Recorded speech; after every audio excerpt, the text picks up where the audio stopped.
yeggutoon.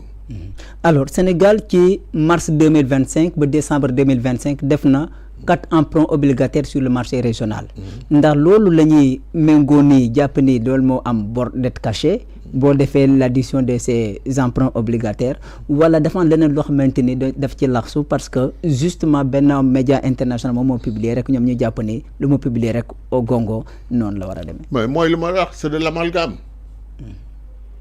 ñuy wax xam nga une opposition boo xam ni ñoom daal dañuy bëgg rek nit ñi di dégg musiba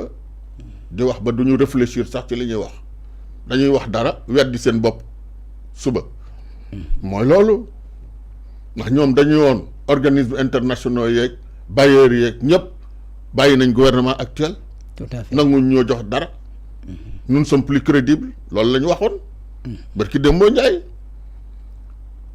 kon suñ demee ba d'autres bailleurs accepter ñun di ñu lebal pour que ñu liggéey financer suñu ay investissement mais kooku ndam la ci ñun ndam la ci gouvernement actuel mais aussi gàcce la ci ñoom weddi na ñoom seen lañ doon wax. tout à fait c'est ça la vérité. c'est ça la vérité nañ waxante dëgg. banques yi ñi ci tudd mooy les banques au niveau de Dubaï ak les Émirats maanaam gisoon nañ le président de la République demoon na Arabie Saoudite le premier ministre tamit son fameux voyage boo xamante ne amoon naa fa ba ñu koy naan daa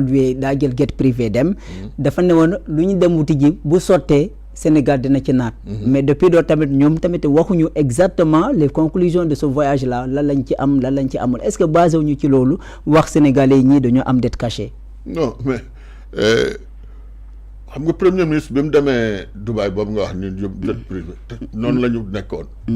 waaye dem na ñëw indiwul dara yàq essence yàq suñu carburant indiwul dara. tout à fait. fekk xamuñ la mu doon lijjanti. mais tey bi loolu sottee. au lieu kon ñu wax li sotti. mais ñooy continuer ci diaboliser. la premier ministre doxu woon. mais résultat yaa ngi nii. résultat yi mooy lan. mooy foofu ñu demoon ñooñu accepté nañu di financer suñu ay projet accepté nañu lebal ñu lu ñu def ci suñu finance ci suñuy projet lu ñu defal nit askan wi ci social ak investissement te loolu lañ wax ni ñoom ñoo waxoon ni ñi diingat loolu tey ñoo waxan ni bañuñu bor yu Macky Sall bàyyi waaye na ko def ci fu ñu gis du dëgg. tout à fait oui. kon premier ministre la mu lijjanti ji woon dañoo war ni bravo premier ministre bravo le gouvernement du Sénégal bravo le président Bassirou Diomaye Diakhar ndax alternative la ci gouvernement bi puisque gis nañ 2000 aussi Abdoulaye Wade bu mu ñëwee ba naa ne diversifier l'économie sénégalaise au lieu que mu nekk ci français yi kese mu dellu ci asiatique yi maanaam les chinois ak Dubai Port World bu ñu indi Sénégal loolu mu indi benn frustration ba en certain moment insisté nangutu ko ñëw jàppale mu dem ci les pays arabes ñoom ñu appuyer ko ci financement est-ce que ñi tamit même scénario la ñu daal di topp les traces d'Abdoulaye Wade. si vous vous rappelez encore bien du temps du président Abdoulaye Wade dafa ñëwoon jële port bi ci français yi daf Dubai Port World vrai ou faux. tout à fait oui. donc ñii aussi li ñu woote ba léegi génnuñ ci dañu ni changement systémique. oui seen système mooy lan ñoom bu ñu bees lan lañ teg parce que boo dindee dara teg fi dara ñoom li ñu fi teg mooy on n'est pas obligé yoruñu ay œillères yoo xam ne dañ naan rek ñii rek la ñuy collaborer ñii rek lañuy suñu rapport yi non pas du tout fu suñu intérêt nekk rek amuñu xaj ak seen fu intérêt Sénégal nekk fu ñu mën a amee njariñ pour Sénégal ñu collaborer ak ñooña amal njariñ Sénégal. tout à fait loolu moo tax kon suñu demee ci ñooñu ngay wax pays arabe yooyu man fa am ay financement man fa am ay crédit ay bor yoo xam ni mooy gën a woyof mais ñu def ko kooku ndam la ci le gouvernement du Sénégal ndam la ci le président Bassirou Diomaye Diakhar Faye te loolu day wone li président wax ni li muy du woo de souveraineté boobu muy wax noonu souveraineté cela ne veut pas dire du ma soxlaa kenn mais cela veut dire dama am sama liberté ku ma neex laay jëflanteel selon les intérêts de mon pays. tout à fait. et c'est ça la preuve. alors qui niveau d'endettement chaotique insupportable pour la République du Sénégal ba nga xamante ni ñoom ñoo di le nouveau gouvernement Ousmane Sonko et le président de la République wax ni situation dañoo fekk le pays dans une situation quasi inexistante aucune marge de manœuvre pour ñu mën a def loo xamante ni moom moo di seen i projet ak seen i réforme bu ñu waxee loolu les FMI bu contrôle loo xamante ni moom moo di bu ñoo confirmer seen i dette cachée boobu noonu taxaw jusqu'ici 2 années de pouvoir ba léegi naan nanguñu leen accompagner ba assemblée nationale taxaw ne il faut mu ñu appuyer le pouvoir par rapport au plan de restructuration boo xamante ni FMI bëgg na imposer l'état du Sénégal ñu ne il faut les parlementaires positionner derrière le gouvernement dooleel leen pour ñu bañ a accepter le plan de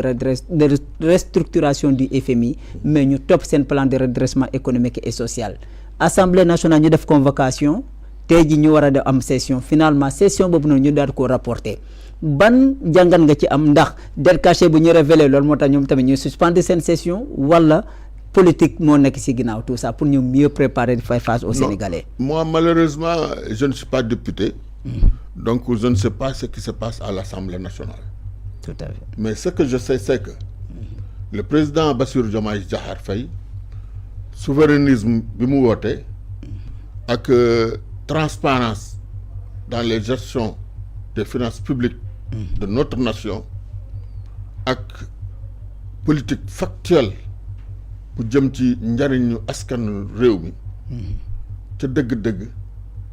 loolu moo ma amal solo te loolu boo ko seetee donc li nga xamee ni moom la ñu def muy kon comme ni mu la ko waxee rek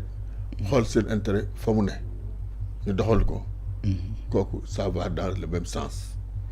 très sincèrement donc rupture en tout cas li nga xam ni promesse yi nga xam ni yëpp le président Bassirou Diomaye Diakhar Faye avec son gouvernement promettroon nañ ko askan bi point par point ñoo ngi koy réaliser malgré situation bu difficile li ma la wax ci denrée de première nécessité yi lu mu promettre la woon commencé na ko malgré cette situation là waxoon na promettre na sur la justice def nañu les assises de généraux de la justice promettre na ci campagne am l'audit parce que dañuy fàtte mais ñoom bu ñuy fàtte ñun duñu fàtte ñun ñi nga xam ne dañoo amoon lu ñu promettre Sénégalais yi dañ leen a promettre woon ba tax ñu wooteel leen dañ leen a promettre woon donc audit général des agences pour assainir l'assainissement des finances publiques tout à fait du Sénégal mais kooku dañu war a tàccu lu rëy a ngi noonu lu président def avec son gouvernement dirigé par le premier ministre cette équipe gouvernementale là le président de la République son premier ministre et ses ministres lii ñu liggéey bravo la ñu war a wax parce que dañ ko promettre les Sénégalais et ils l'ont fait qu'est-ce que ça a produit l'assainissement l'assainissement des agences de l'État, même l'assainissement de la fonction publique, ça a produit plus de 500 et quelques milliards aujourd'hui au moment où je te parle yoo nga xam ne tey yu doon dem la ci des dépenses budgétivores abégiques erronées non fructueux yoo xam ni c'est au grand bénéfice donc de l'État yu dellu soit ci keesu État bi tu comprends la transparence de notre pétrole et du gaz la même chose donc gis ngeen liñ ci premier ministre def liggéey bi mu xarañ bi nga xam ne def na ko ak équipe yi mu teg muy donc xoolaat les contrats au grand bénéfice de